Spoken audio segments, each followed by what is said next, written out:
শুয়ে পড়বো মানে? আপনি আমাকে আদর করবেন না? কেন আদর করতে হবে কেন? বিয়ের রাতে স্বামী স্ত্রীকে অনেক বেশি ভালোবাসে, আপন করে নেয়, তাহলে আপনি আমাকে আদর করবেন না কেন? আমি না আপনার বউ? কিসের বউ? আমি আপনাকে স্ত্রী হিসেবে মানি না। যেখানে আপনাকে কখনো দেখিনি সেখানে ভালোবাসতে যাব কি করতে? আপনি কি আমার উপর খুব রেগে আছেন? রাগ করে থাকবে না তো কি করবে? আপনি আমাকে কেন বিয়ে করেছেন? আগে তো ভালোবাসতাম না, কিন্তু এখন অনেক বেশি ভালোবাসি, তাই বিয়ে করেছি। কিন্তু আমি আপনাকে মন থেকে কখনোই মানতে পারবো না। ইভেন যেখানে আপনাকে কখনো দেখিনি তার উপর আপনি যেভাবে পর্দা করে রেখেছেন তাতে মনে হচ্ছে আপনি খুব কালো আর কুৎসিত দেখতে। ওই জন্য হয়তো এভাবে নিজেকে ঢেকে রেখেছেন। আচ্ছা, দেখতে সুন্দর হলে কি তার মন সুন্দর হয়ে যায়? আর এই পৃথিবীতে কি সব সুন্দর চেহারাগুলো উত্তম চরিত্রের হয়? কিন্তু আমি সবসময় চাইতাম আমার বউ অনেক সুন্দর হবে, যার জন্য আমি গর্ব করে বলতে পারবো আমার বউটা অনেক সুন্দর। চেহারা সুন্দর হলে কিন্তু তার মনটা সুন্দর হয় না। আমি অত কিছু বুঝতে চাই না, আমি আপনাকে মেনে নিতে পারবো না, ব্যাস। আমি যদি সুন্দর হতাম তাহলে আপনি হয়তো আমাকে এখন ভালোবাসতেন। বিয়েটা মেনে না নেওয়ার পরেও আপনি আমাকে দেখেই আদর করতে চাইতেন, তাই না? আপনি কিন্তু উল্টাপাল্টা ভাবছেন, একদম এরকম কথা বলবেন না। তাহলে কেমনে বলবো? আপনি যেমনটা চিন্তা ভাবনা পোষণ করেছেন আমি তেমনটাই বলেছি। মাফ করবেন, স্বামীর উপর দিয়ে কথা বলাটা ঠিক না। তারপরও আপনার এই চিন্তা ভাবনার জন্য আর আপনাকে বোঝানোর জন্য আপনার কথার উত্তর আমাকে দিতে হলো। মেয়েটার এমন ধারা কথা শুনে নিলয় অবাক হয়ে ওর দিকে তাকিয়ে রইল। তখন ও আবার বলতে লাগলো, কি হলো, আপনি চুপ করে আছেন যে? আচ্ছা, আপনি কি অন্য কাউকে ভালোবাসেন, নাকি আপনার এই বিয়েতে কোনো মত ছিল না? হ্যাঁ ছিল, আমার অন্য একটা মেয়ের সাথে খুব গভীর সম্পর্ক ছিল, আর আমাদের মাঝে এমন কোনো সম্পর্ক নেই যেটা হয়নি। স্টপ, আর বলতে হবে না প্লিজ। এসব কথা আর বলবেন না।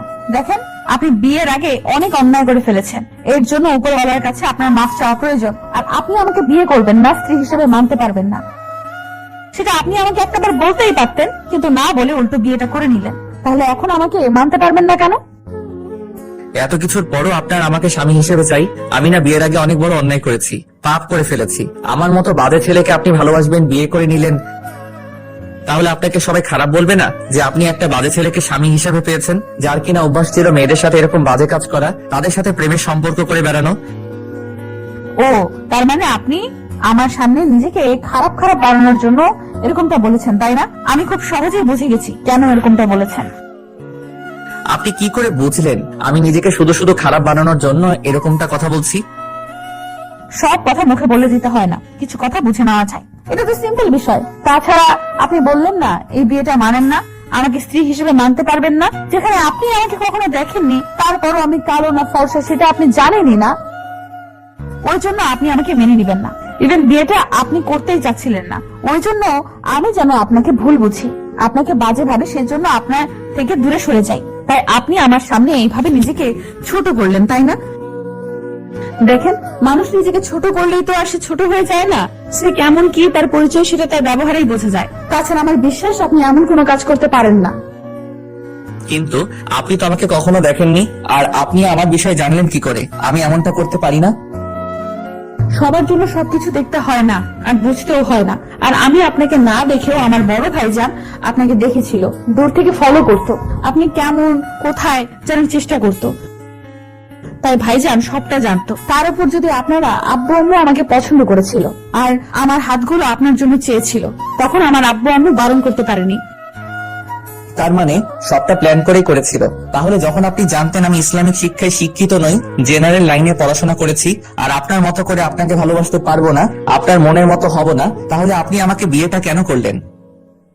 এক প্রকার তেমনটাই বলতে পারেন, কারণ আপনার আব্বু আম্মু আমাকে অনেক আগে থেকে পছন্দ করতো, সেটা বলতে পারেনি। ভাইজান ভেবেছিলেন একটা ভালো ছেলের হাতে আমাকে তুলে দিবে, তাই যখন জানতে পারে আপনার আব্বু আম্মু আমাকে পছন্দ করে, তখন থেকে আপনার উপর নজর রাখতো।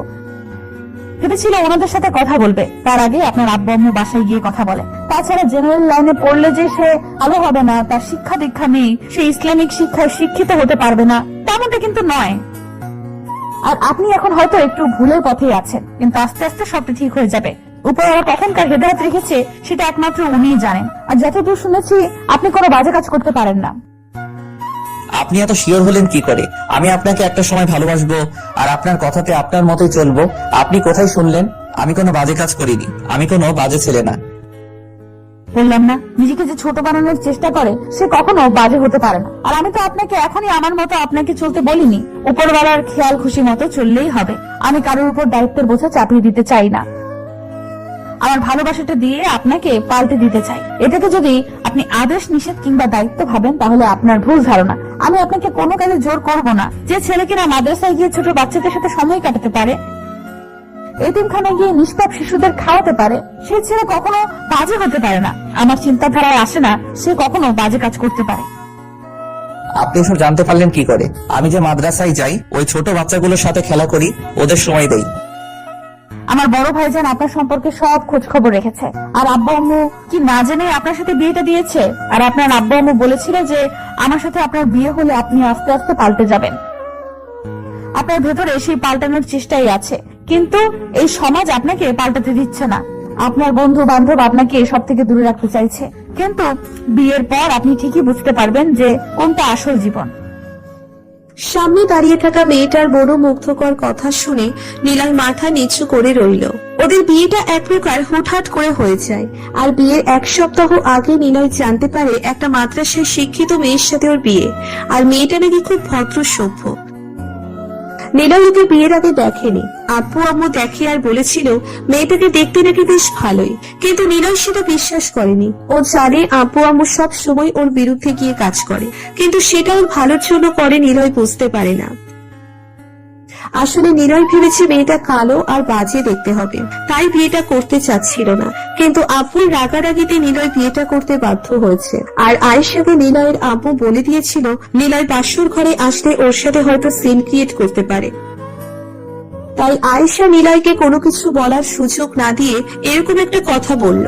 তারপর ওদের মাঝে কি হলো সেটা তো আপনারা জানেন। নিলয় কথা বলছে না, তাই আয়েশা ওর পায়ে হাত দিয়ে সালাম করলো। তারপর ওর পা গুলো ধরে বলতে লাগলো, দেখেছেন কি কপাল আমার, যাকে বিয়ে করলাম সে আমাকে ভালোবাসে না, আর একবার আমাকে উঠিয়েও দিল না। আয়েশার কথায় নিলয় একটু খারাপ লাগলো। তখন মেয়েটাকে উঠিয়ে দাঁড় করিয়ে ওর থেকে দূরে সরে গেল। তখন আয়েশা একটা মুচকি হাসি দিয়ে বলল, ভয় পাবেন না, আমি জোরপূর্বক আপনার সাথে কিছু করব না। আপনি আমার স্বামী, আপনার অনুমতি ছাড়া কখনোই কাজ করব না। আপনি ভয় পাবেন না, আমি আপনাকে আর কখনো স্পর্শ করব না। যতদিন অবধি আপনি আমাকে ভালো না বাসবেন ততদিন অবধি আমি আপনার কাছে আসবো না। বুঝতে পারলাম, এখন যান, কি শুয়ে পড়েন। শুয়ে পড়বো মানে? তাহলে আপনি কোথায় যাবেন? আমি আর যাই হোক আপনার সাথে কি বিছানায় থাকতে পারবো না? কারণ আমি আপনাকে ভালোবাসি না। যদি ভুল করে আপনার সাথে উল্টাপাল্টা কিছু একটা হয়ে যায়। ভুল করে হলে তো আপনার স্ত্রীর সাথে হবে। তাছাড়া আপনি আমাকে ভালোবাসেন না, তাহলে নিজের উপর কন্ট্রোল রাখতে পারবেন না, তাহলে কেমন পুরুষ মানুষ আপনি? আমি কিন্তু এমন কোনো কথা বলিনি। আসলে আমার শোয়াটা তেমন ভালো না। যদি উল্টাপাল্টা ভাবে আপনার গায়ের উপর হাত পা তুলে দেই, তখন হয়তো আপনি খারাপ ভাববেন না। দেখুন, ঘুমের মধ্যে স্বামী তার স্ত্রীর উপর হাত উঠিয়ে দিতে পারে, এতে বাজে ভাবার কি আছে? তাছাড়া এখন আপনার অধিকার আছে, আপনি আমাকে ধর্ম মোতাবেক বিয়ে করেছেন, তাই এখানে বাজে কিছু ভাবার কোনো প্রশ্নই আসে না। আপনি আমাকে ভালোবাসতে না পারেন, কিন্তু আমি তো আপনাকে 3 বার কবুল বলার পর থেকে স্বামী হিসেবে মেনে নিয়েছি আর ভালোবাসার চেষ্টা করেছি, তাই আমি এত কিছু মনে করব না। আপনি বিছানায় শুয়ে পড়েন। নিলয় কথা বলছে না, চুপচাপ দাঁড়িয়ে আছে। তাই আয়েশা বুঝতে পারলো নিলয় ওর সাথে একই বেডে থাকতে চায় না। আয়েশা একটু মুচকি হাসি দিয়ে বলল, ভয় পাবেন না, আমি বিছানায় থাকবো না। আপনি বিছানায় শুয়ে পড়ুন, আমি নিচে শুয়ে পড়ছি। মানে আপনি নিচে শোবেন কেন? স্বামীকে নিচে রেখে আমি শান্তিতে ঘুমাতে পারবো না। এরকম একটা বাজে কাজ আমাকে করতে বলবেন না দয়া করে। আপনি বিছানায় শুয়ে পড়েন, আমি বিছানায় সেদিনই থাকবো যেদিন আপনি আমাকে মন থেকে মেনে নেবেন আর ভালোবেসে নিজের করে নিতে পারবেন। আপনি শুয়ে পড়ুন, আমি চাই না আপনার মতের বিরুদ্ধে কিছু করতে। প্লিজ একটু দয়া করে করুন। আয়েশার কথাতে নিলয় না করে বিছানায় গিয়ে শুয়ে পড়ল। তখন আয়েশা নিচে বিছানা করে শুয়ে পড়ল। নিলয় ওর দিকে ফ্যালফ্যাল করে তাকিয়ে আছে। আয়েশা অন্যদিকে ঘুরে শুয়ে আছে। এখনো ওর মুখে পর্দাটা সরায়নি, আর কি করেই বা সরাবে। আয়েশা ভেবেছিল স্বামী এসে নিচু হাতে ওর নিকাবটা উঠিয়ে ওকে দেখবে, সেখানে ওকে না দেখেই বলে দিয়েছে ওরা কি কালো। তার উপর নিলয়ের যেখানে চিন্তাধারা সুন্দর মেয়ে হলেই তাদের বিয়ে করতে হবে ওর বউ হওয়ার যোগ্যতা রাখে, সেখানে আয়েশা চায় না ওকে এমন কিছু বোঝাতে কিংবা নিজের মুখে নিকাবটা সরিয়ে ওকে নিজের চেহারাটা দেখাতে।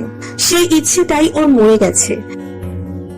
তাই আয়েশা নিজেকে নিলয়ের সামনে উপস্থাপন না করে এরকম কিছু বলল। তো পরদিন সকালে নিলয় ভোরবেলা খেয়াল করলো আয়েশা ফজরের নামাজ পড়ে জায়নামাজে বসে দোয়া করছে। নিলয় যেন ওকে মেনে নেয়, ওকে ভালোবাসে। আয়েশার কান্নাকাটি দেখে নিলয়ের বেশ খারাপ লাগলো।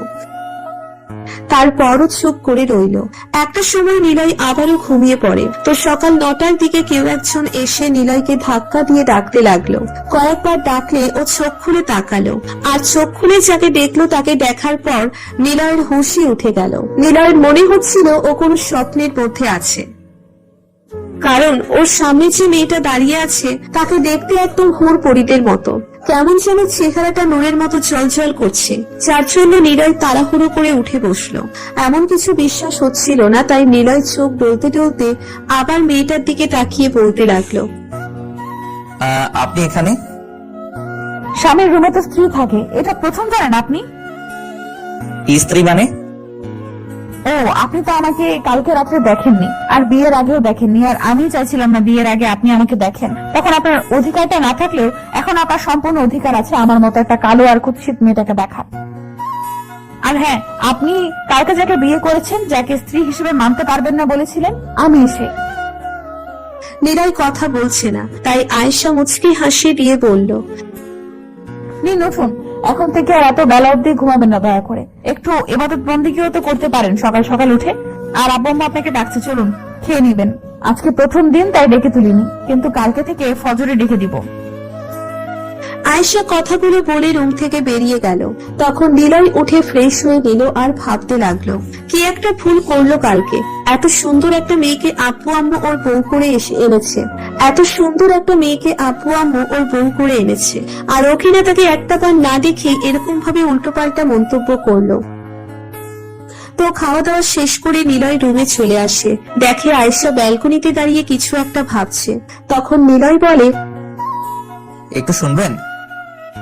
নিলয়ের কথাতে আয়েশা তাড়াহুড়ো করে এসে ওর সামনে দাঁড়ালো আর বলতে লাগলো, বলেন আপনার কি প্রয়োজন?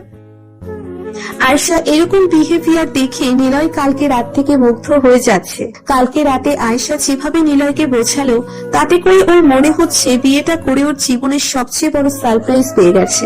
আয়েশা আগ্রহের চোখে নিলয়ের দিকে তাকিয়ে আছে। তখন নিলয় আয়েশার হাত ধরে ওকে পাশে বসিয়ে দিল। নিলয়ের কর্মকাণ্ডে আয়েশা অবাক হয়ে গেল, তাই ওর দিকে ফ্যালফ্যাল করে তাকিয়ে রইল। নিলয় আয়েশার শঙ্কা দূর করতে ওর গালের পাশে হাত রেখে বলল, কালকে রাতের জন্য আমি দুঃখিত। ওই কথাগুলো আমি রাগ করে বলেছি। আমি জানতাম না যে আমার আব্বু আম্মু আপনাকে আমার জন্য পছন্দ করেছে। ভেবেছিলাম যে আপনাকে পরীক্ষা করার জন্য হলেও এরকম কথা বলবো। আমার অন্য কারোর সাথে অন্য কোনো প্রকার রিলেশন নেই। আমি আব্বু আম্মুকে বলেছিলাম তাদের পছন্দে বিয়ে করে দিব, কিন্তু হুটহাট করে ওনারা আমার জন্য পাত্রী ঠিক করে ফেলেছিল। তাই অনেকটা আপসেট ছিলাম। ভেবেছিলাম আমি যাকে দেখিনি তাকে কি করে বিয়ে করব। তারপর আব্বুর কথাতে বিয়ে করে নিয়েছিলাম, কিন্তু জানতাম না এত সুন্দর একটা পরী আমার ঘরে আছে। আয়েশার চোখে পানি টলবল করছে, ওর ঠোঁট কাঁপছে, এই হয়তো কান্না করে দিবে। চোখের পানিগুলো গড়িয়ে পড়ার আগে নিলয় ওর কপালে একটা কিস করে দিল।